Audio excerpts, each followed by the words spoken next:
Boa noite, família MES. Boa noite, meus mesianos e mesianas de coração.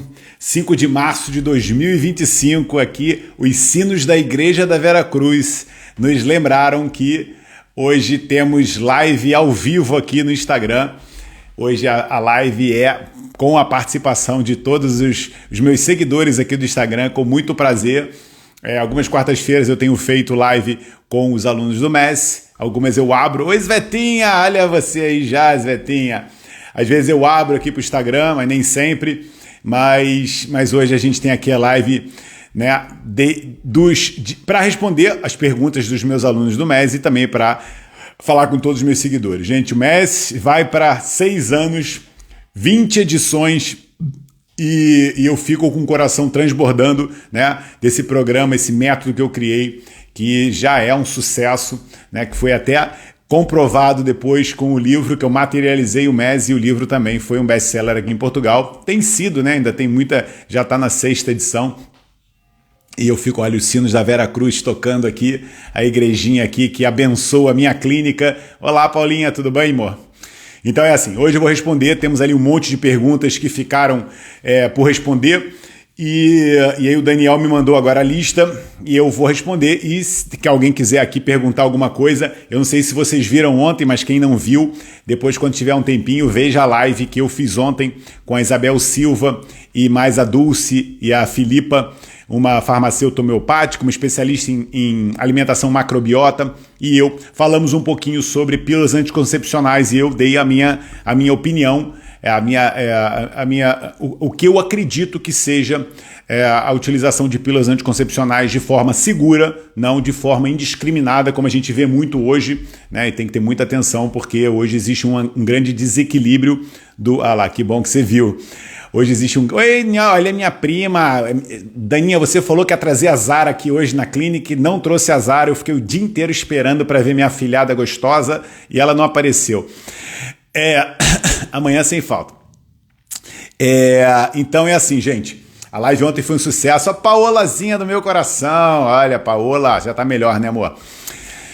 Vamos então responder as perguntas do... eu tava falando então, quem quiser ver a live ontem, que a live foi muito interessante, né? E falamos lá sobre esse assunto tão polêmico que é pílulas anticoncepcionais.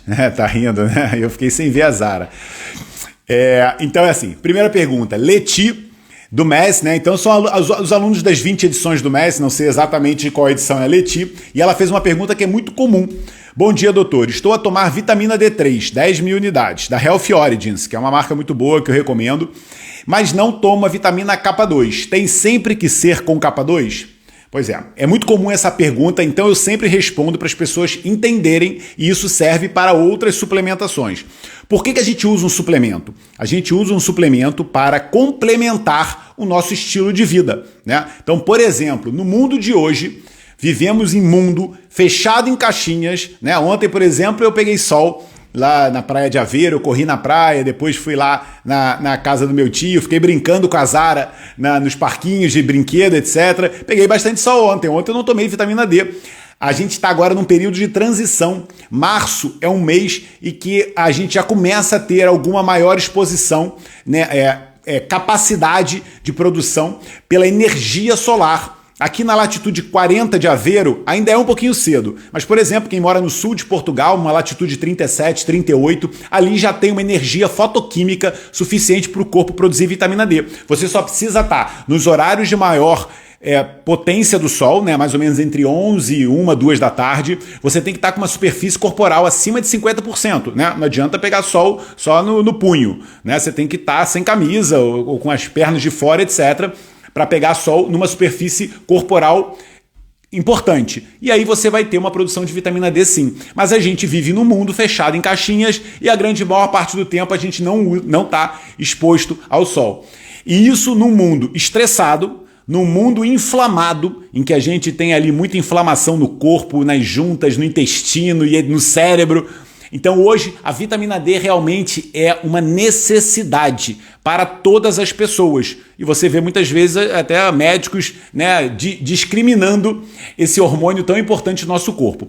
Agora, a vitamina K2, que tem, já se sabe de vários mecanismos em que ela modula O cálcio no nosso corpo, ela é um modulador do metabolismo do cálcio. A vitamina K1 muito relacionada com as proteínas de coagulação. E a vitamina K2 muito relacionada com a disponibilidade do cálcio no nosso corpo. Então o que acontece? A vitamina K2 ela é muito importante sim, só que ela, diferente da vitamina D que a gente só pega pelo sol, essa a gente consegue com alimentação. A vitamina D pela alimentação é muito pouco, né? E hoje os animais também quase não pegam sol. A gente come carnes de animais que não pegam sol. Se você, por exemplo, come carne de ovo de uma galinha ou carne de uma galinha que está tá ciscando no terreno e está pegando sol, essa por acaso tem a gema vai ter um pouquinho ali de vitamina D, mas não é uma quantidade necessária para a nossa necessidade hoje. Mas se você, por exemplo, come muitos alimentos fermentados, né? Então aqueles fermentados que a gente fala muito, né? Kimchi, kombucha, kefir, o sauerkraut, eu falo que são os 4 grandes capas, o kraut, kimchi, kefir e kombucha, os 4 grandes capas dos fermentados. E além disso, principalmente, se você come soja fermentada, se você tem esse hábito porque morou no Japão, porque tem ascendência japonesa, ou então porque você aprendeu, já que não é uma comida muito comum aqui na nossa região. Então, por exemplo, o natto, o tempê, o miso, eles são fontes muito grandes de vitamina K2. E mesmo assim, se você não come tantos fermentados, mas você tem uma microbiota intestinal muito saudável, a nossa microbiota produz vitamina K, tá? Para quem não sabe, a nossa microbiota produz algumas vitaminas. Vitamina K, vitaminas do complexo B, vitamina B12, né? A gente produz vitamina B12. Mas aí você fala, então por que o vegano ele precisa suplementar a vitamina B12 se ele produz vitamina B12? Porque a vitamina B12 tem uma particularidade. A vitamina B12, para entrar no nosso corpo, ela precisa de uma coisa chamada fator intrínseco, que fica no estômago. A gente tem o fator intrínseco no estômago e a gente produz vitamina B12 no intestino grosso. Então o que acontece? Você não consegue absorver a vitamina B12 que a gente produz. Essa vai para as fezes. Agora a K2 não. A vitamina K2 ela não precisa de fator intrínseco para ser absorvida pelo nosso corpo. Então, se você tem uma microbiota saudável, você pode não precisar de vitamina K2.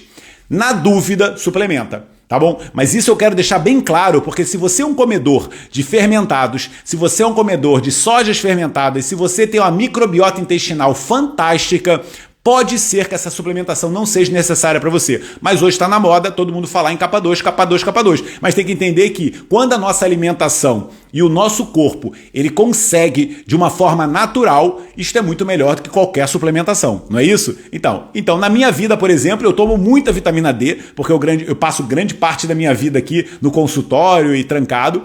Vitamina K2 nem sempre eu tomo tanto. Por quê? Porque eu me preocupo mais em comer alimentos fermentados, o que eu coloco na minha vida quase que diariamente, tá bom? Porque eu sei da importância de uma microbiota intestinal saudável, tá bom, gente? Então lembre sempre disso. Será que na minha rotina normal, eu consigo colocar no meu corpo? Quando se tem desbiose, Suzana, aí você tem que colocar K2 em grande quantidade e tratar essa desbiose, que é o mais importante, tá? Desbiose hoje tá ligada a todas as doenças, né? Eu ontem expliquei na live, né? Eu falei uma informação que eu tenho certeza que muitas mulheres ali eu abri ali uma portinha na cabeça de muitas mulheres que estavam assistindo a live de ontem. Porque a gente estava falando de pílula e eu comecei a falar de malefícios da pílula, né? Que a gente tem que colocar numa balança os malefícios para os benefícios. Então, um dos malefícios da pílula hoje confirmado, qualquer artigo que você pega sobre microbiota intestinal e vê lá os fatores de agressão da microbiota intestinal. Aí você vê, né, sempre álcool, comidas processadas, excesso de açúcar, pãozinho, leite de supermercado, etc. E pílula anticoncepcional. A mulher coloca pela boca e ela gera uma desbiose intestinal. Se a mulher não sabe disso, passa a saber. Pílula anticoncepcional é altamente desbiótica. Hoje sabe-se que mulheres que tomam pílula anticoncepcional têm 3 vezes mais chances de ter doenças autoimunes. Por quê? Porque gerando desbiose você gera aquela síndrome do intestino permeável. Com a síndrome do intestino permeável você tem a sua imunidade comprometida, vai gerar autoanticorpos, parte desses autoanticorpos, por exemplo, vão atingir a tireoide. E aquela mulher nunca imaginou que a doença de tireoide dela, a tireoidite Hashimoto, está relacionada com a pílula anticoncepcional que ela tomou a vida inteira. Nunca ninguém falou isso para ela. Mas aí ontem na live expliquei que isso é possível. Basta você hoje ver na literatura as causas de disbiose. A pílula anticoncepcional entra. Então a pílula anticoncepcional ela vai gerar uma série de mecanismos pelos quais pode gerar uma doença autoimune, tá? Eu estou falando da disbiose, mas por exemplo, ela também ela gera um processo de estresse no corpo. Toda mulher que usa pílula, você vai ver o cortisol dela tá sempre tocado. A proteína C reativa tá sempre tocada, né? É um estresse para o corpo. E aí o que acontece? Quando você tem uma liberação crônica de cortisol, ele também perde a função de regular a imunidade. E aí a mulher vai e tem uma doença autoimune. Então você vê que tomar uma pílula não é uma coisa muito simples, tá? E eu ontem estava falando sobre isso na live. Então, corrija a sua disbiose antes de querer tomar a vitamina K2, porque é muito mais importante você ter um intestino saudável. Lídia perguntou: bom dia, doutor. O que posso fazer para evitar que o Helicobacter pylori não volte mais? Exatamente o que eu estou falando. A Svetinha tá ajudando a responder aí, né? Obrigado, Svetinha. Ajuda aí. É uma mesiana já profissional. Eu tenho aqui profissionais, a Paula Paulhão, a Svetinha. Me ajuda aí a responder as perguntas que às vezes eu não consigo ler. Então, Lídia, é assim. Helicobacter pylori, ele se manifesta no seu corpo porque você gerou uma disbiose. Aprenda isso. Nós temos Helicobacter pylori de forma comensal no nosso organismo, tá? Quase 80% da população tem e vai até ter diagnósticos de Helicobacter pylori em exames. E pode-se dizer que quase 100% tem pequena concentração de Helicobacter pylori no estômago, de uma forma comensal. O que é isso? A bactéria está lá, mas ela não é patogênica. Ela está lá no meio daquelas bactérias todas.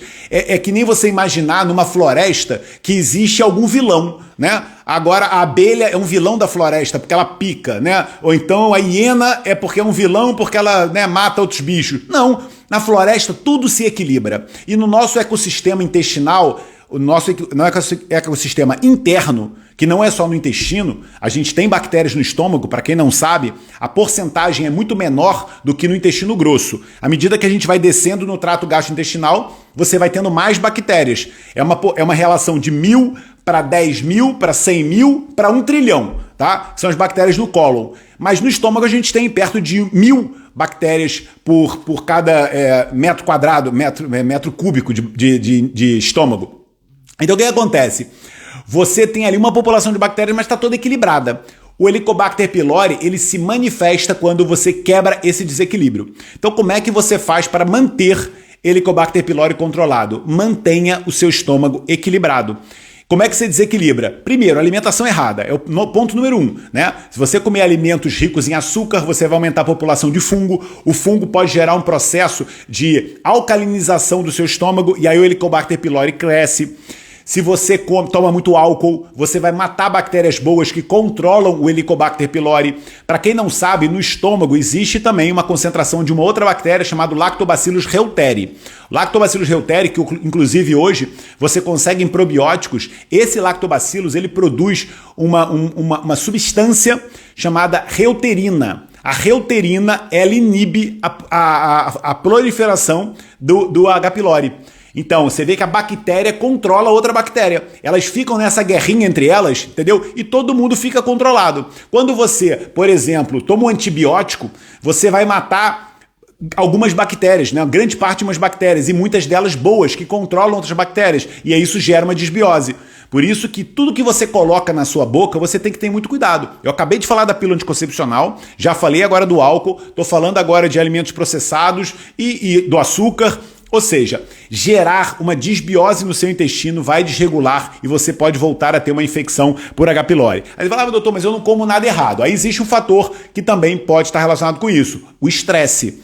Se você tiver sempre o seu corpo no sistema nervoso simpático, né, ligado na tomada, você tem ali uma disbiose do estômago por causa de todos os mecanismos que o estresse vão gerar um problema no seu estômago. Por exemplo, né, o estresse vai alterar a liberação de ácido gástrico no seu estômago. Se você mantiver uma acidez gástrica no estômago, né, um pH perto de 2, que é o pH do nosso estômago, sempre ali, o Helicobacter pylori ele não cresce. Mas quando você começa a baixar aumentar o pH, baixar a acidez, né? Aumentar o pH do estômago, aí o Helicobacter pylori começa a se multiplicar, entendeu? Então, num estômago equilibrado do ponto de vista de microbiota e de acidez, o Helicobacter vai estar controlado, tá? E aí você pode, né, de uma forma artificial, o ideal é de uma forma natural, mas de artificial você pode fazer o quê? Tomar enzimas digestivas, tomar cloridrato de betaína, né, que é o ácido clorídrico na forma de trimetilglicina, que inclusive é bom lá para baixar a homocisteína.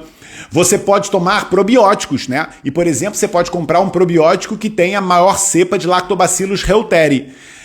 Olá, Dianinha, tudo bom, amor? Por exemplo, a Nutergia tem um chamado Ergiphilus HPY, Ergiphilus HP, que é de H. pylori. Ele tem ali, são 10 bilhões de Lactobacillus reuteri, justamente para controlar a reincidência do Helicobacter pylori. Kefir também, maravilhoso kefir. Você só tem que ter cuidado com kefir, a procedência do lácteo que você vai utilizar, tá? Porque se for um lácteo de péssima qualidade, é claro que o kefir também não vai ser, né, aquela maravilha.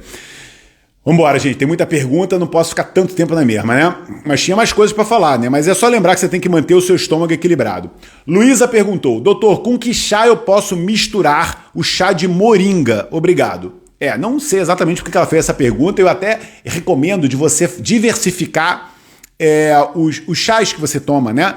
E nos dias... Hoje, por exemplo, eu tomei um chá verde com chá de pomegranates, né? De romã.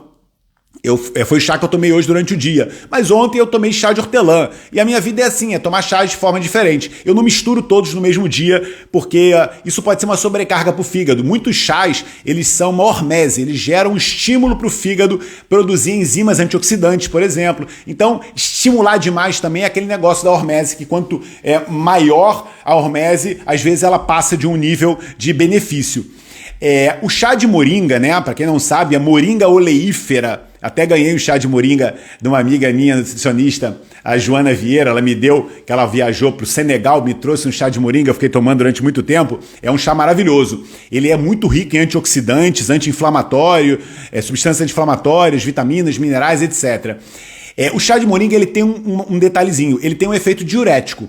Ele é um pouquinho diurético. Então, por exemplo, eu não misturaria o chá de moringa com o chá de cavalinha, que também tem efeito diurético. Então, respondendo essa pergunta, eu acho que você não deveria misturar a moringa com cavalinha. Mas, por exemplo, como a moringa não tem cafeína, você pode fazer um chá de moringa e misturar com um pouquinho de chá verde, né? Porque você aí vai ter um pouquinho da cafeína, não convém misturar chá verde com chá de efedra e nem com chá preto, né? Porque aí você fica com excesso de cafeína. Mas a moringa eu só não misturaria com o chá de cavalinha. O resto, eu acho que não tem problema nenhum.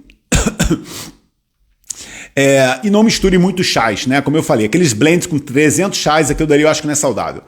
Ana Santos perguntou, bom dia, doutor. Quando comemos as leguminosas, pode-se adicionar sal ou esta dificulta o processo de cozedura? Não, pode adicionar sal, imagina, as pessoas no Brasil, né, já colocam lá no feijão o sal desde o início e não tem problema nenhum, isso não interfere com a cozedura. A água resultante da cozedura das leguminosas pode ser aproveitada ou deve ser deitada fora? Pode ser aproveitada. A água da cozedura, ela pode ser utilizada, é o caldinho do feijão. Você nunca pode utilizar a água da demolha. Demolhou o feijão ali, pode demolhar e trocar a água várias vezes, 4, 5 vezes, coloca algum grau de acidez na água para melhorar esse chá de mirtilo, maravilhoso. Mirtilo, eu como tanto mirtilo. Hoje eu botei uma foto, né, do meu suplemento antioxidante. Eu como, gente, amora. Eu como antocianinas quase todos os dias de forma natural, tá? Eu sei que eu tomo suplementos resveratrol, né? Por acaso eu não tenho nenhum suplemento de derivados de berries. Eu tomo a proteína da Nuzest, que tem os berries todos.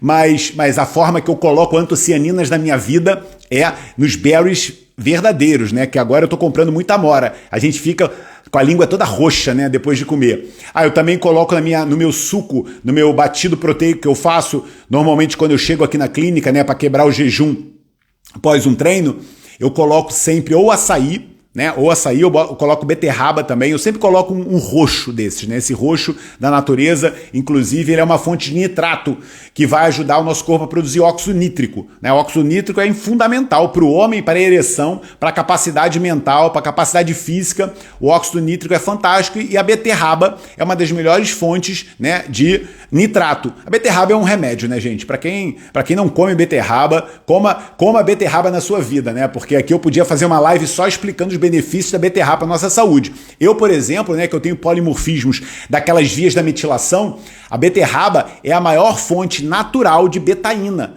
A betaína, né, que é chamada trimetilglicina, que é uma substância que vai ajudar a você remetilar a homocisteína para metionina, ela tem grande concentração na beterraba. Então a beterraba realmente é um remédio em todos os aspectos que você pode pensar, é um tubérculo dos deuses. Eu já ouvi pessoas falando assim, mas eu já ouvi falar que beterraba engorda, né? Aí aquele comedor de croissant no lanche e fala que beterraba engorda. Beterraba é um remédio, tá? Que você, se colocar muito na sua vida, você vai viver durante muitos e muitos anos. A minha família adora beterraba, graças a Deus, Jô. A minha família nem por isso, mas eu adoro e recomendo todo mundo comer. Eu não sei o que o Calvo tá rindo aí, mas pronto, foi uma coisa que eu falei. Então é isso, não jogue a água da cozedura fora, jogue fora a água. A beterraba emagrece, exatamente. Pô, ela ativa várias vias que eu, na minha cabeça aqui, fisiologicamente pensando, eu vejo que ela vai ajudar no processo de emagrecimento. Meus alunos do MES têm lá um monte de receita com beterraba. Beterraba em marmita, beterraba no suco verde, beterraba das duas formas, tá bem, Maria? Eu normalmente coloco crua, né? Eu compro a beterraba no mercado biológico, a Quinta do Avô Zé, e eu descasco ela e coloco crua no batido. Eu adoro beterraba, né? Como eu não adoço com nada, né? Só com fruta e com tubérculos, eu adoro beterraba porque ela até deixa, né, mais gostoso o batido, etc, né? Eu não fico tomando nada que seja insuportável. Eu descasco. Poderia fazer com casca, mas por acaso eu descasco porque ela vem com aquela casca cheia de terra e etc, etc. Eu não sei se aquela casca ficou lá embaixo de estrume de não sei das quantas. Então eu descasco, né? Poderia comer com casca. Batata doce eu como mais com casca. Batata doce eu normalmente levo para o forno. Então aí eu lavo bem, coloco no forno, porque aí eu acho que não é tão cru assim, né? O calor já pode ajudar um pouquinho na desparasitação daqueles tubérculos. Cozinho no vapor, fantástico, mas é que a maioria da beterraba que eu consumo é para fazer suco verde. Que acaba que nem fica verde, né? A beterraba é tão poderosa que o suco acaba ficando roxo. Sofia perguntou, bom dia, eu tenho amidalites recorrentes. Há algo que eu possa fazer para ajudar? E assim, eu tenho um remédio, né?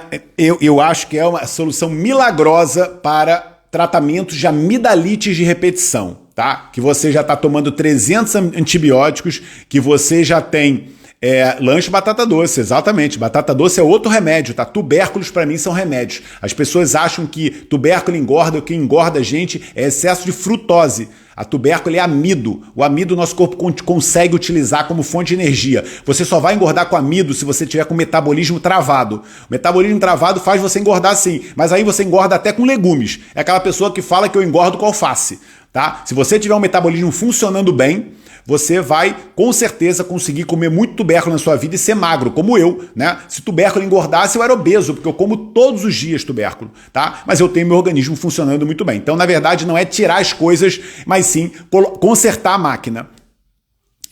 Receita de amidalites de repetição, que para mim é um sucesso e funciona maravilhosamente bem. Eu aprendi isso há muitos anos atrás, eu acho que com o pessoal lá da ortomolecular do meu pai, e eu tenho em casa, inclusive eu utilizo quando eu estou dando muita aula e às vezes eu vejo que a minha garganta tá sensível e pode vir a infectar, etc, eu uso. Então, você manda fazer a solução de Lugol, que é uma solução, inclusive, que está na moda, porque, sei lá, por exemplo, o Dr. Laí Ribeiro manda todo mundo tomar e etc, e isso é muito perigoso, né? Porque ela ali tem grande concentração de iodo. Se você não for carente de iodo, você pode aumentar a peroxidação na tireoide e isso pode dar problema, tá? Então, eu não recomendo tomar a solução de Lugol todos os dias como por exemplo, o doutor Laí preconiza, mas pronto, é a concepção dele contra a minha, eu não sei quem é que é o dono da razão, mas eu, na minha experiência pessoal e também de muitos colegas que eu acompanho, doutor Ertog, doutor Ivone Mirpuri, etc., acham um absurdo uma pessoa sem acompanhamento médico ficar tomando solução de Lugol.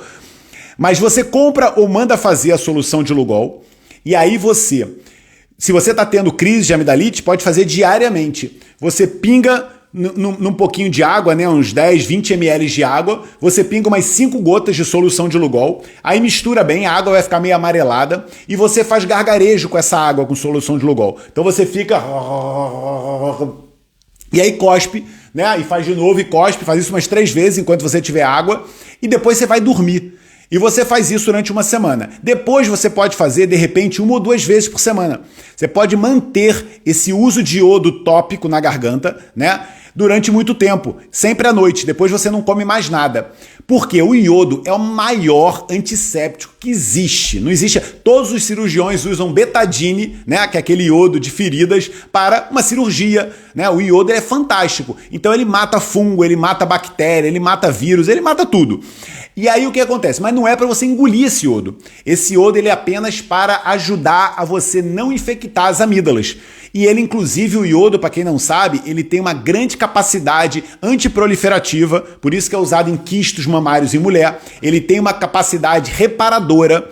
Então, o iodo na urina está a 29 creatina, miligramas por creatina. Então, você provavelmente tem que avaliar esse iodo, porque eu não estou dizendo que todas as pessoas vão estar prejudicadas com o iodo, tá? Com a solução de Lugol. Eu não estou dizendo isso. Eu estou dizendo que, com certeza absoluta, não é uma coisa para todo mundo usar. Porque se você tiver carência, você pode se beneficiar. Se você tiver excesso, você vai intoxicar a sua tireoide e você vai ter problemas de peroxidação. Principalmente se você colocar a solução de Lugol e não tiver selênio no corpo, tá? Quem não tem selênio, porque essa peroxidação que o excesso de iodo pode causar, nós temos um super-herói que trata isso. Chama-se glutationa peroxidase, que é uma selenoproteína. Se você tiver selênio ótimo, você pode ter a selenoproteína boa no seu corpo e aí essa peroxidação não acontece. Agora, o pior quadro que uma pessoa pode ter é excesso de iodo e carência de selênio, tá bom? Então, se for para tomar iodo, toma selênio junto. Mas essa fórmula que eu tô falando não é para ser engolida.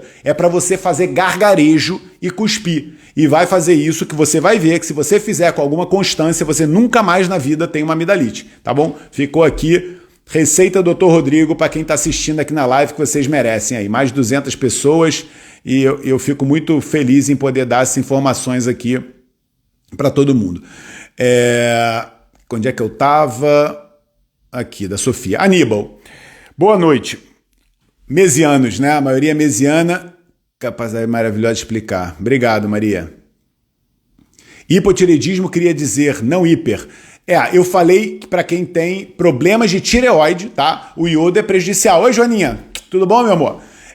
Qualquer tipo de problema de tireoide, tá? Aí eu não estou falando do excesso de produção ou da carência de produção. Eu estou falando de um processo que existe na tireoide que chama-se peroxidação. O excesso de produção de peróxido de hidrogênio gera um estresse oxidativo na tireoide. E se você tiver excesso de iodo, consumo de excesso de iodo, isso pode gerar esse problema no seu corpo, tá bem? Mas isso vai depender também da sua capacidade antioxidante. A Nila perguntou, doutor, costumo medir o grau de cetose através de um medidor com tiras. Uma pessoa amiga, de uma pessoa amiga. Além do valor da glicemia, também nos fornece o grau de cetose orgânica. No jejum de 16 horas ou de 24, eu não consigo ultrapassar 0,3 de cetose. Por que não consigo e o que se pode fazer para aumentar o valor dos compostos cetônicos? Se é que isso é aconselhável e benéfico.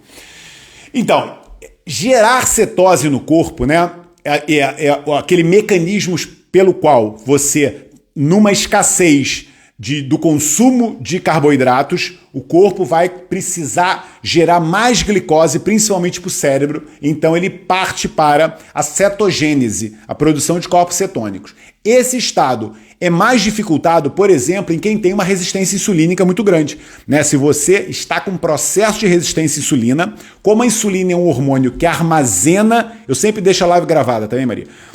Como a resistência insulínica é um processo que armazena gordura, e a cetose é um processo de utilização da gordura, quem tem resistência insulínica vai ter maior tendência a ter dificuldade em gerar corpos cetônicos. Se você toma cápsulas de corpos cetônicos, está na moda aí, né?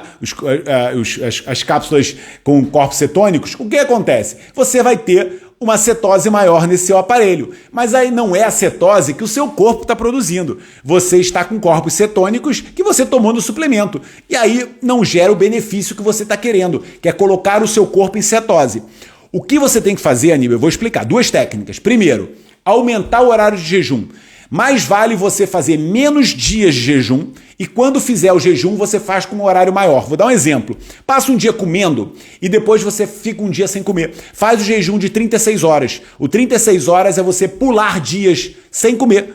Você vai comer o jantou, no dia seguinte toma um café, depois toma chá, depois se precisar toma outro café, depois toma água com limão, né? E aí você não come nada e vai comer no pequeno almoço do dia seguinte. Ou seja, você vai ficar 36 horas, 16 do dia, 8 mais 8 das dormidas, né?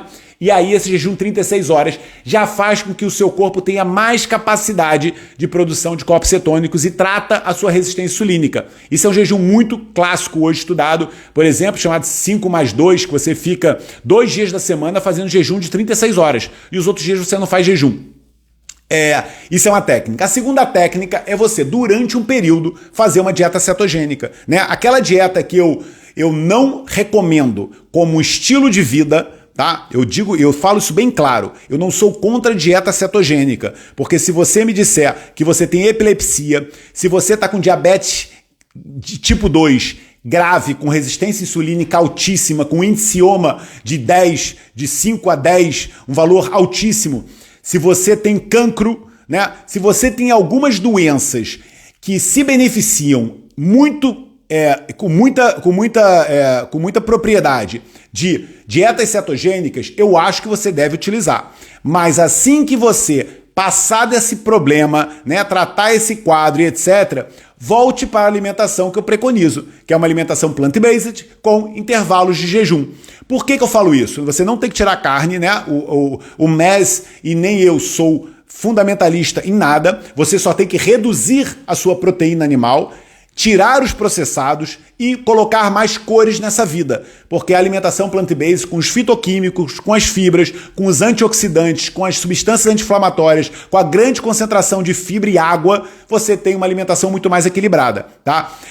Na dieta cetogênica você tem uma alimentação monótona, com muita quantidade de proteína animal e gorduras, baixa quantidade de fitoquímicos, né, praticamente nula, e de fibras. E isto não é saudável a longo prazo, tá? Mas a curto prazo, numa estratégia terapêutica, até para emagrecer. A grande maioria das pessoas que eu vejo, eu adorei fazer a cetogênica porque perderam peso.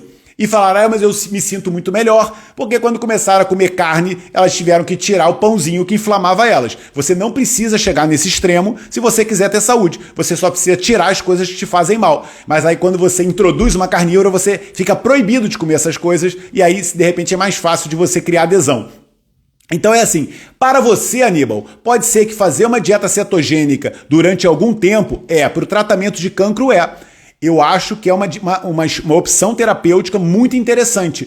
E por que eu estou dizendo isso? Porque eu leio muitos artigos falando sobre isso. Eu esqueci o nome do médico agora, mas existe um médico americano que ele é um dos maiores especialistas nisso, né? Mostrando a capacidade que o cancro tem de entrar no metabolismo fermentativo e não utiliza não utiliza cetose como fonte de energia.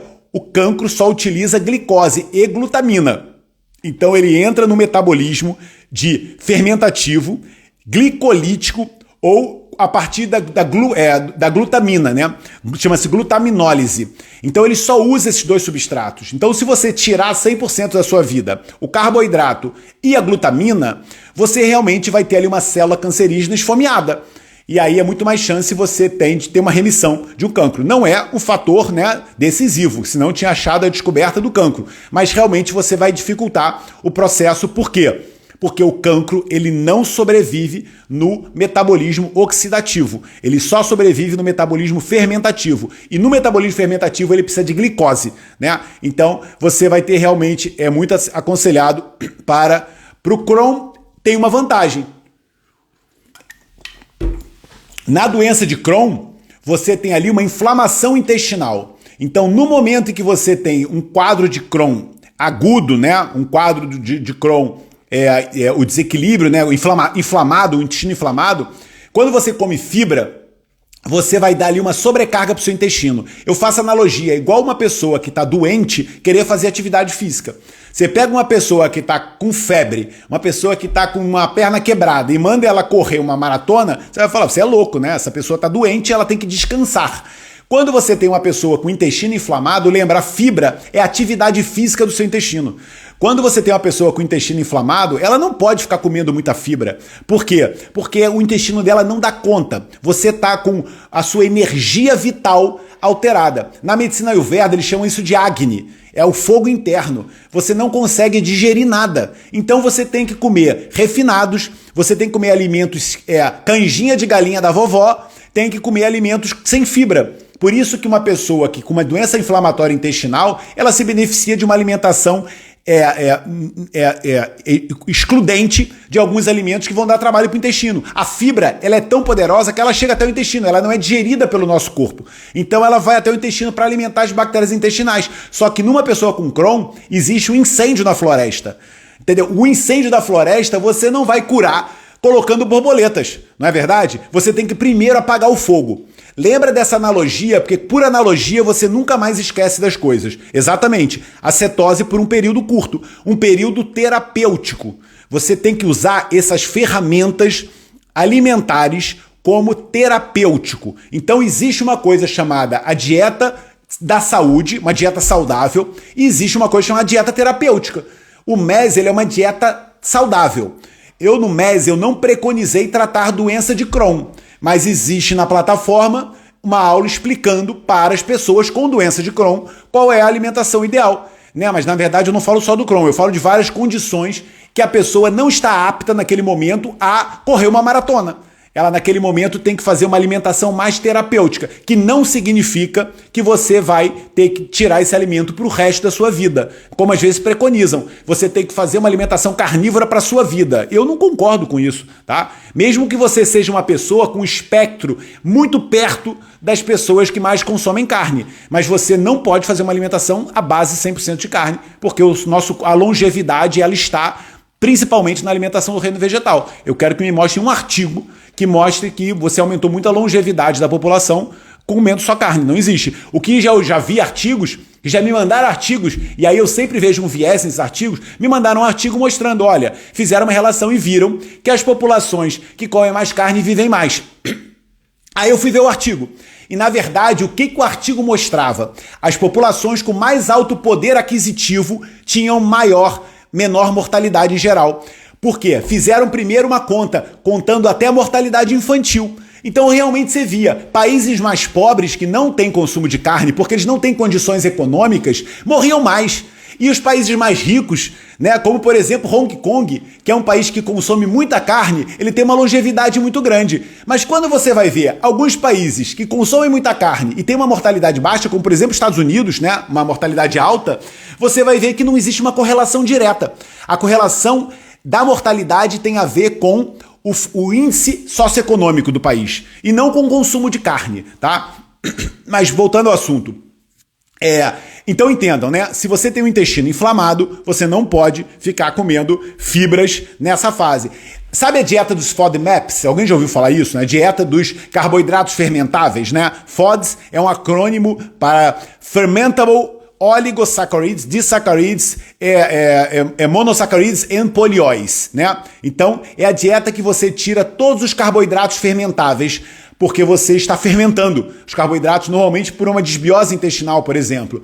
Então, nessa dieta você tira fruta, nessa dieta você tira cebola, você tira alho, você tira os verdes, né? Ou seja, você acha que essa dieta ela é sustentável para a vida? Se alguém falou pra você, olha, agora você tem que ficar sem todos os alimentos da FODMAPs, né? Você é coisa de louco, né? Você vai tirar os alimentos mais saudáveis da sua vida. Essa dieta é uma estratégia terapêutica, entendeu? Como a dieta cetogênica é uma estratégia terapêutica. Quando você não está bem, você tira durante um tempo, reequilibra aquele processo e depois você trata. Lembra da floresta. Se a floresta está com fogo, você não tem que meter borboletas, né? Você não tem que meter probióticos no intestino inflamado. Você primeiro tem que apagar o fogo, tá bem?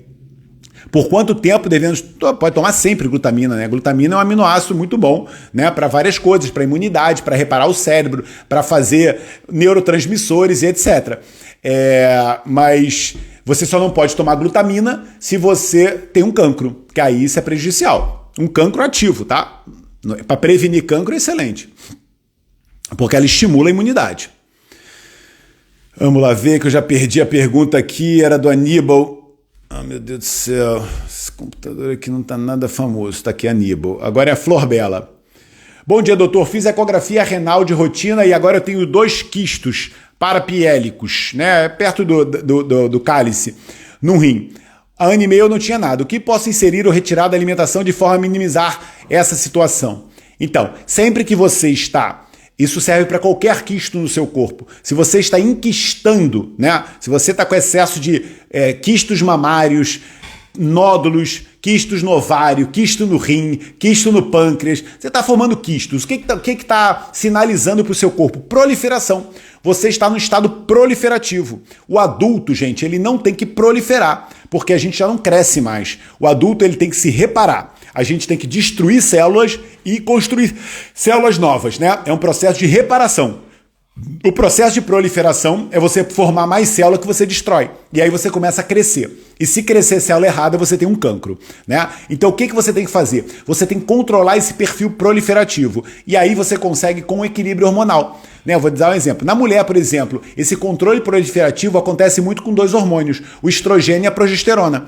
Enquanto o estrogênio ele tem um perfil proliferativo, né? Todos os estrogênios têm um perfil proliferativo, a progesterona ela tem um perfil antiproliferativo. Quando a mulher tem os 2 hormônios equilibrados, ela está equilibrada. Hoje, muitas mulheres elas estão com um quadro de estrogenicidade. Tem um excesso de estrogênio no corpo. Por vários motivos, não vou entrar no fato agora.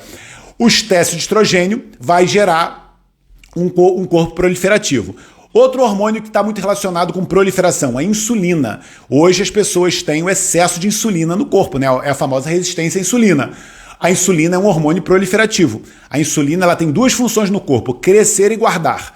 Então, crescer é o estímulo proliferativo da insulina. Lembrar que ela é um fator de crescimento. A insulina ela é uma molécula proteica imensa que tem uma conformação muito parecida com o hormônio do crescimento, tá? Ela é um fator de crescimento. Se você come muitos alimentos e faz picos de insulina no seu corpo, muitos alimentos com alto índice glicêmico, e faz pico de insulina, ou então mantém a insulina alta o tempo todo, você está no perfil proliferativo. Então, por exemplo, comer refinados faz pico de insulina, comer processados faz pico de insulina, comer de 3 em 3 horas, você mantém a insulina alta no seu sangue. Por que quando eu desenhei o MES, eu entendi que uma alimentação e um estilo de vida perfeito era você fazer uma alimentação plant-based com intervalos de jejum.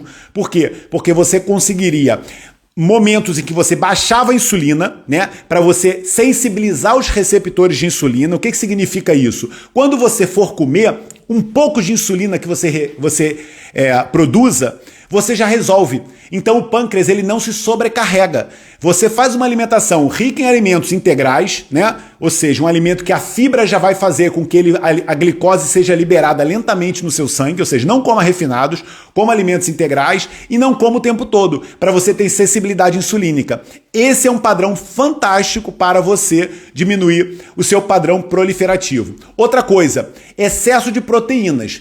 A proliferação do nosso corpo acontece por uma via chamada mTOR. A via mTOR, olha lá, exatamente, olha, eu estava falando disso, alguém escreveu aí mTOR. A via mTOR é uma via proliferativa. Ela é antagonizada por uma outra via no nosso corpo chamada MPK, que é uma quinase, que é um sensor nutricional. Quando você tem, por exemplo, nos intervalos de jejum, né, quando você tem uma baixa de proteínas e carboidratos no seu corpo, você ativa uma quinase, que é para buscar energia para tentar criar energia de algum lugar. É o famoso processo de autofagia, né, que foi o prêmio Nobel em 2014 foi 2014 ou 2016? Agora 2016, para um japonês chamado Yoshinori Yoshumi. Ele ganhou o prêmio Nobel porque ele comprovou esse processo, que o nosso corpo, quando está em escassez energética, ele produz energia a partir de substratos, como, por exemplo, células envelhecidas. Olha, quem está falando aqui é profissional, hein? Porque já escreveu aí da emitória, agora está escrevendo a MPK. Pois é. Então, o que acontece? Se você tiver a sua via emitória ativada o tempo todo, por exemplo, se você comer proteína o tempo todo, né? A defensora, né? Da dieta carnívora, da dieta cetogênica, etc., que vai falar para você, não, mas você pode comer proteína o tempo todo que você não vai liberar sua insulina. Você não libera um dos fatores de crescimento, que é a insulina, mas libera outro, que é a mTOR. Você estimula a via mTOR e você vai estar com um corpo proliferativo, porque a proteína é o maior sinalizador dessa via. O que acontece? Você acaba ficando com uma tendência a formar quistos e nódulos, etc. Ou seja, a melhor forma de você baixar a insulina e baixar a mTOR é fazer estratégias de jejum. E depois você entra com uma alimentação equilibrada e nutricionalmente adaptada, que é a alimentação plant-based, tá bom? Com a introdução de proteína animal. Eu hoje comi uma marmita, pena que eu não fotografei, que era feijão, arroz integral, couve grelhada, um ovo e tubérculos, né? Sempre tem os tubérculos. Essa foi minha marmita hoje. Associei várias fontes de proteína vegetal com a proteína animal, né, do ovo, e ainda coloquei verdes e coloquei amido aí na forma de o tubérculo na forma o amido. Então pronto, tá aí explicado, Anabela. Vamos parar de proliferar esse corpício. Flor Bela, agora Anabela. Doutor, para um sono mais reparador, estou a tomar meu suplemento de magnésio bisglicinato. Fantástico. Para mim, é a melhor forma de magnésio para dormir, né? Para quem me acompanha, sabe. Então, insulina injetável é igual? É igual, minha filha. É assim, ó, Zélia. Quanto menos insulina injetável você injetar na sua vida, melhor para sua saúde. Aprenda isso, tá? Ah, mas o meu médico mandou injetar. Exatamente, porque sem insulina você não vive, né? Sem insulina a sua glicemia vai disparar. Mas a insulina, ela é necessária na menor dose possível para o seu corpo, tá? Então, uma das recomendações loucas que eu vejo, né? Inclusive por colegas meus, infelizmente, é assim, de manhã come uma bolacha Maria, porque depois você tem que introduzir a insulina. E isso é loucura. Por quê? Porque você está colocando um alimento refinado, prejudicial, para depois injetar mais insulina. Coloque uma fonte de gordura no seu corpo e veja se você precisa de menos insulina, tá bem? Porque a necessidade menor de insulina vai fazer você viver mais, ter menos peso, ter mais saúde. A insulina é um hormônio fundamental para o nosso corpo, mas a liberação excessiva é muito prejudicial. E se você não libera, você injeta no seu corpo, tente controlar essa quantidade injetada. Então, falaram do magnésio treonato. Pois é, para mim o principal magnésio para dormir não é o treonato. Também o treonato é até muito bom para estimular o cérebro. É o bisglicinato. Primeiro porque o bisglicinato tem uma biodisponibilidade muito melhor que o treonato. Segundo, porque a glicina é uma substância fantástica para o sono, tá? A glicina, ela é por várias vias. A principal é porque ela é uma precursora do GABA, tá? A glicina é um aminoácido que é dos deuses e o magnésio glicinato tem uma biodisponibilidade muito boa. Então, para mim, é a melhor forma e é o que ela estava escrevendo aqui. Pergunto, a toma devem ser as 200 cápsulas seguidas? Grata pela... Eu não entendi isso. A pergunta, não entendi essa pergunta. A toma deve ser as 200 cápsulas seguidas? Anabela, se você estiver aqui, você lê essa pergunta de novo, que eu não entendi. Mas pela pergunta, me parece que você está perguntando se é para tomar. O magnésio inositol também é muito bom, tá bem, Zetinha? Talvez eu colocasse ele em segundo lugar, tá? Excelente magnésio inositol, maravilhoso. Eu não entendi essa pergunta, mas se a pergunta tem a ver com se você tem que pausar o magnésio, né? Se é uma suplementação que você tem que tomar de forma intermitente, não. Você tem que tomar sempre o magnésio. Pode ser que você tenha períodos que precise mais do que outros, mas o magnésio, você não cria uma abstinência de magnésio, né? Você tem que tomar sempre. Quanto mais você tiver estressada, quanto mais você tiver inflamada, quanto mais você tiver hormonalmente desequilibrada, mais magnésio você precisa nessa vida, tá bem? Mas é uma suplementação que você tem que tomar sempre. Qual a forma correta de tomar vitamina D? A forma mais correta é você tomar numa refeição, tá? Enquanto você está ali liberando bile, etc. E, de preferência, num veículo oleoso, tá? Meus pacientes sabem, eu normalmente recomendo tomar magnésio em gotas, né? Em veículos oleosos ou então naquelas cápsulazinhas amareladas, né? Que ou tem azeite ou então tem triglicerídeo de cadeia média. Agora a Health Origins, ela mudou a cápsula. Antigamente a cápsula era amarela, agora é branca, é transparente, porque eles mudaram para TCM, que inclusive é uma gordura, para mim, até melhor para absorção da vitamina D do que o azeite. E nunca utilizar cápsulas com óleo de soja, essas coisas, nem pensar, né? Mas eu acho que você falou isso, né, Anabela? Pelo que eu entendi, você está querendo saber se é para tomar contínuo ou não, e eu acredito que sim, é para tomar contínuo. Então, a melhor hora para tomar é quando você estiver se preparando para dormir, entendeu? Então, mais ou menos ali no lusco-fusco. Se você dorme às 10 da noite, que é o horário máximo que você devia dormir, você toma por volta das 9 da noite, desculpa. Pode tomar de manhã também, mas o horário do magnésio à noite eu acho que é fantástico. Vai ajudar na qualidade do sono, ajuda no relaxamento, vai ajudar inclusive na sua função intestinal pela manhã, né? O reloginho, aquelas pessoas que adoram acordar de manhã e logo na casa de banho, ou então tomar um café e ir para casa de banho, o magnésio vai ajudar isso. Ana Paula perguntou, doutor, no último Zoom você falou em efetuar progesterona para tratar insônia. Tá, eu não falei isso, tá? A progesterona não é para tratar insônia. A progesterona é um hormônio fantástico e fundamental para a mulher, no meu entender, até o último dia da vida, e ela é uma das melhores amigas para mulheres com insônia, porque a progesterona é o freio da mulher. Eu acabei de falar, ela é antiproliferativa, ela é diurética, ela ajuda, é relaxante, né? Ela ajuda no relaxamento. Então a progesterona realmente é um antídoto para a mulher hoje, estressada, né?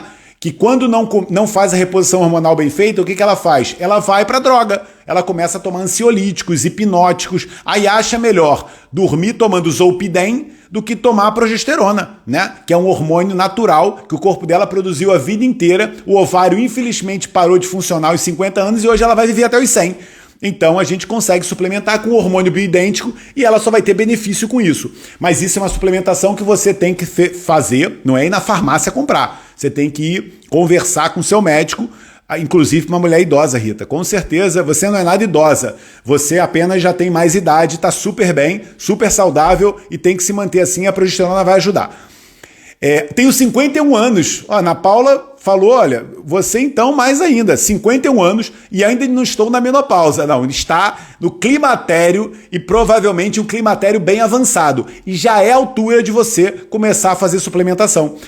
Esse paradigma de que você só pode fazer suplementação hormonal quando você estiver na menopausa estabelecida 1 ano depois da última menstruação, né? Esse paradigma arcaico de 1930, ele ainda é seguido, infelizmente, por muitos colegas, mas isso não tem cabimento hoje, né? Você vai deixar a mulher sofrer, né? Vai deixar ela perder 40%, 50% do colágeno para começar a pensar e ajudar ela? Não tem lógica nenhuma. Você, em análises e pela clínica, consegue ver se aquela mulher ainda ovula, se ela ainda tem produção de progesterona, e se ela já se beneficia de fazer uma suplementação, tá bem? Zetinha aí ajudando hoje, que se fartem, Zetinha. Obrigado mesmo.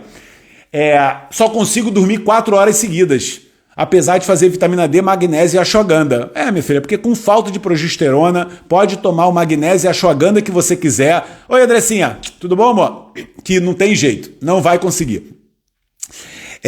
Gostaria de saber se faz e alguma contraindicação. Então, não tem contraindicação, Paula. Existem algumas poucas contraindicações do uso de progesterona, tá? Mas isso você conversa, deve-se tomar progesterona com 40 anos.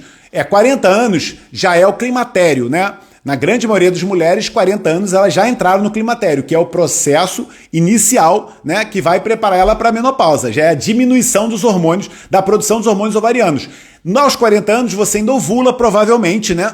Não sei, mas ainda deve ovular e deve produzir progesterona. Então, a indicação se você precisa ou não tomar, você tem que ter junto com o seu médico, né? Pela avaliação laboratorial e pela avaliação clínica, para ver se você precisa. Muitas vezes você precisa de uma dose baixinha. Você começar com uma dose baixa só para complementar o que você ainda não está produzindo na segunda metade do ciclo. Você respeite o ciclo menstrual, né? Na mulher na menopausa a gente faz um uso contínuo, mas na mulher no climatério a gente respeita o ciclo e a gente faz a progesterona na segunda metade do ciclo, e aí, quando ela é produzida, né? A progesterona só acontece na fase lútea, depois do corpo lúteo que não foi fecundado. Ele vai e produz a progesterona.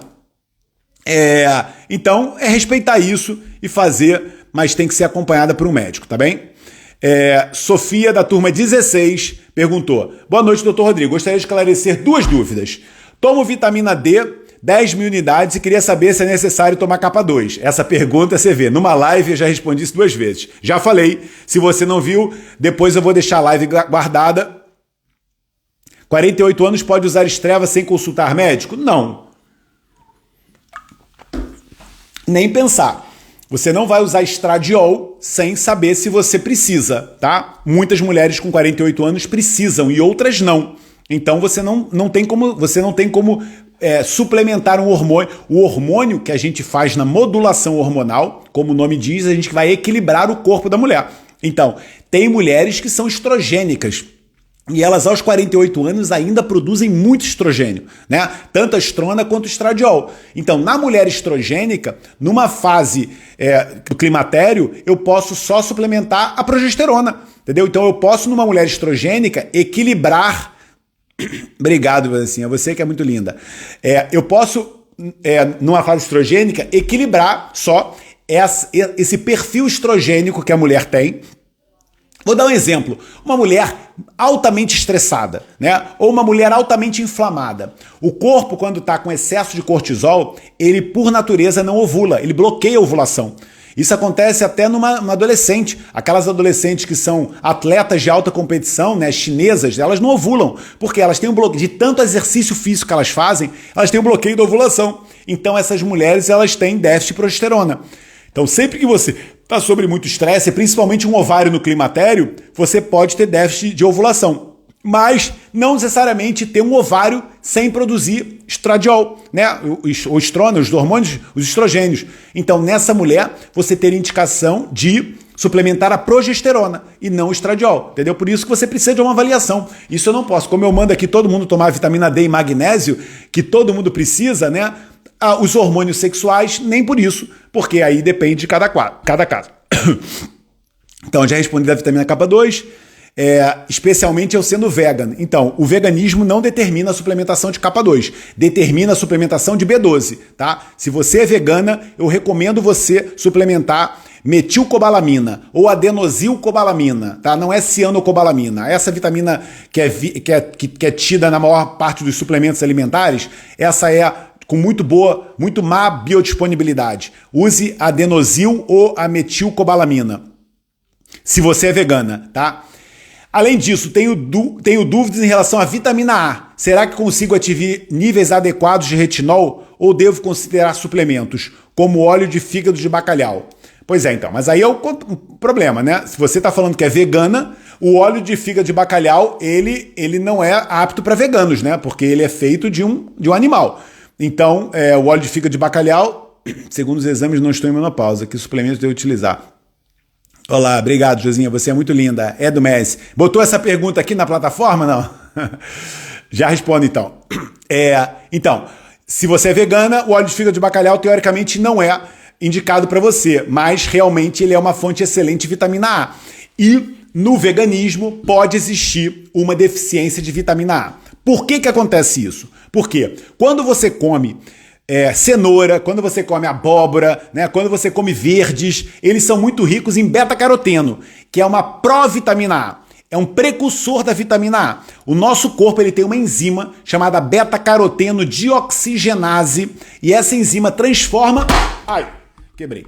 Essa enzima transforma o retinal, que é a provitamina A, em retinol, que é a vitamina A ativa, né? Que é uma substância muito poderosa no nosso corpo, né? Então, essa transformação é feita por uma enzima. E essa enzima, ela em muitas mulheres, preguiçosa. Por exemplo, vou dar um exemplo. Se você tem problema de tireoide. Quem tem problema de tireoide, por isso quem tem problema de tireoide tem pele seca, né? Às vezes tem problemas de visão, tem queda de cabelo. Muito disso está relacionado com deficiência de vitamina A, gente. Aquela queratose folicular, né? Que é aquelas bolinhas atrás do braço. Então, isso acontece pela deficiência de vitamina A. E por que acontece a deficiência? Porque a beta-caroteno dioxigenase, ela é estimulada pelo T3, que é o hormônio da tireoide. Se você tem hipotireoidismo, você não tem estímulo da beta-caroteno dioxigenase. Aí como é que a gente vê isso no exame? Você vê o caroteno de 2000 e você vê uma vitamina A de 0,3. Entendeu? Então você tem uma desassociação. Você tem muito caroteno e não tem vitamina A. Às vezes tem até a pele amarela. E isso é porque você não converte a provitamina A em vitamina A. Deu para entender? Porque a vitamina A não existe no reino vegetal. O reino vegetal você tem os precursores da vitamina A. A vitamina A está no reino animal. Então se realmente você é vegana, se você não come ovo, porque a clara de ovo tem muita vitamina A, né? Se você não come peixes, que tem muita vitamina A e etc., eu recomendaria você tomar suplementos de vitamina A sim, tá? Então a vitamina A, a vitamina D, a B12, talvez o ferro, talvez o zinco, tá? Essas são suplementações importantes e toma, por exemplo, o ômega 3 de alga, também é interessante. O ômega 3 de alga, ele tem ali o EPA, o DHA, e ele é do reino vegetal. Mas por isso que o veganismo, gente, é assim, eu adoro as pessoas veganas. Eu vejo que os veganos, eles têm... Eu não sou vegano, assim como eu não sou carnívoro, eu não sou dos extremos. O Dr. Rodrigo, ele fala, como diria o profeta, a verdade está no meio, né? Eu sou a favor de um equilíbrio em tudo nessa vida, em tudo, inclusive na alimentação. Mas se você olhasse, eu tenho uma genética de um espectro mais para o carnívoro, mas eu tenho assim uma sensibilidade e uma afinidade maior para o veganismo. Porque eu me identifico muito com as pessoas veganas, porque eu conheço muitas pessoas veganas e elas são de bem com os animais, de bem com o planeta, né? Eu vejo isso uma tendência no olhar mais afetiva com o mundo e com os outros, com os veganos, tá? Mas é uma ideologia. Eu não defendo o veganismo porque eu sou médico e eu estudo artigos científicos e pela ciência, né? Esses extremismos não se justificam. Justifica você fazer uma dieta equilibrada. E é o que eu preconizo, e eu passo no MES, né? E eu preconizo aqui, nessas lives todas, vocês estão me ouvindo falar sobre equilíbrio. Você ter equilíbrio nessa vida. Eu também gosto dessa sensibilidade. Equilíbrio nessa vida. E isso é que é o MES. Então é assim, se você é vegana, Sofia, não pode tomar óleo de fígado de bacalhau, né? Porque ele é um derivado animal. Eu recomendo você tomar suplementos de vitamina A. E pode tomar, por exemplo, 10.000 unidades de vitamina A. O ácido fólico no veganismo não acontece, né? Porque como o nome diz, o ácido fólico vem de folium. Folium do grego é folha. Se você come muitos verdes, né, os sucos verdes, né, os veganos comem muitos, né, verdes escuros, etc., você normalmente não tem deficiência de ácido fólico. Muitas vezes tem até excesso. Você tem deficiência de vitamina B12. E outra coisa, essa desassociação, muito ácido fólico e pouca B12, ou até o contrário, muita B12. Ah lá, a Suzana falando, vai da consciência de cada um. Exatamente, pô, mas não vamos fazer aqui uma guerra de veganismos contra não veganos, etc. Eu acho que a gente tem que equilibrar. A pior coisa do mundo é realmente maltratos de animais, né? Isso daí eu não acredito que ninguém justifique, né? Você enclausurar animais em lugares altamente confinados, porque inclusive isso é até prejudicial para a sua saúde. Animais confinados, eles também geram mais doenças, né? Muitas dessas doenças virais que estão acontecendo no mundo hoje, se sabe que é pelo confinamento de animais. E aí a doença se transmite ali e vai para a carne, as pessoas consomem, etc. Você tem muito mais saúde, tanto para você quanto para o planeta, se você tiver animais soltos no pasto, né? Animais soltos na granja, né? Animais, os peixes selvagens, não é peixe de cativeiro, né? O ser humano faz isso por interesses econômicos. Então, por que eu defendo uma alimentação com uma diminuição da ingesta de produtos animais? Porque eu penso, se todo mundo agora resolvesse ser carnívoro ou cetogênico, iam ter que confinar todos os animais, porque no pasto, né, selvagem, você não consegue, né, os animais todos. Mas se você comer menos produtos animais e comer mais plantas, você, inclusive, vai ser melhor para o planeta. E aí quem não está falando não é o Dr. Rodrigo. Se que alguém quiser ler a maior comissão já desenvolvida, foram 19 cientistas renomados que se juntaram e criaram uma comissão chamada Eat Lancet Commission. Pode botar no Google, leiam sobre o Eat Lancet Commission, ou seja, Comissão Lancet de comer, e você vai ver o que foi o Health Planet Plate. Eles criaram um prato para um planeta mais saudável. Esse estudo não teve conflitos de interesse, como as pessoas gostam de preconizar para comer mais carne, etc. Esse estudo não foi um estudo universitário que fizeram e se reuniram e e por todos os estudos, meta-análise, etc., viram qual era a alimentação mais saudável para o mundo. E é o que eu defendo no MES. É uma alimentação plant-based com uma proteína animal e processados numa pequena fatia. E a grande parte dos alimentos que você come são os alimentos da mãe natureza, né? Tubérculos, cereais integrais, legumes, verduras, frutas, oleaginosas, sementes, cogumelos, algas, essa diversidade de alimentos que a gente tem na natureza. Tá bom, gente? E com esse discurso filosófico, eu vou terminar a live de hoje, né? Passei até um pouquinho do tempo, não li as perguntas todas. Eu peço desculpa porque eu vou me alongando, principalmente nesses assuntos que são mais polêmicos, mas que eu falo do fundo do coração, tá? Com a minha concepção. Dr. Rodrigo não é dono da verdade, tá? Mas eu tenho aqui a minha verdade. E eu passo para vocês, né? E pronto, eu sei que eu não agrado todo mundo. Eu já desenvolvi, assim, várias críticas dos haters das carnívoras que me condenaram em posts de internet, etc. Mas eu não tô nem aí. Eu passo a minha verdade, eu quero ajudar as pessoas. E eu faço isso, da minha vida isso. Eu estudo artigos científicos todos os dias. Quem me conhece pessoalmente, sabe?